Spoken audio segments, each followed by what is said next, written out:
Alam nyo bang may mga palatandaan yung mga taong posibleng gumawa ng kataksilan? Attorney G, ano ang mga klase ng tao na dapat namin pag-ingatan?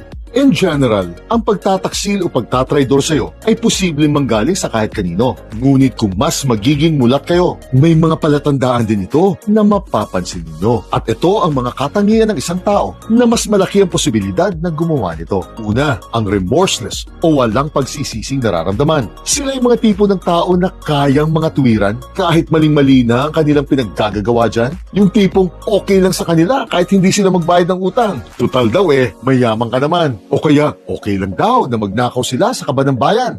Total, binabalik naman daw nila ito tuwing panahon ng botohan. Pangalawa, uncontrolled vices o yung lulong na sa mga bisyo. Sila yung mga tipo ng tao na sobra na ang kanilang pagkalulong sa bisyo. Sugal, alak, droga, luho o tawag ng laman man ito. At kayang-kaya na nilang lokohin, ipahamak o pagnakawan kahit ang pinakamalalapit nilang kamag-anak o kaibigan. Dahil ang bisyo na at hindi na ang mabubuting asal ang nagpapatakbo ng kanilang isipan. Nasa punto na sila nagkagawin nila ang lahat ng kanilang magagawa upang magamot lang ang panandaliang kati ng katawan at wala na silang pakialam kung ano man ang mangyari kinabukasan. Pangatlo, extremely envious o yung mga inggiterang palaka. Sila yung mga tipo ng tao na laging kinukumpara ang sarili sa iba. Kaya imbis na purihin ay hinuhusgahan kaagad nila sa tuwing may umaangat na iba. At sila ang unang natutuwa kapag may bumabagsak na kapwa. Imbis na damaya nila. Ang mga taong ganito ay hindi magdadalawang isip na pagtaksilan kayo para lang mawala ang inggit na nararamdaman ng kanilang puso.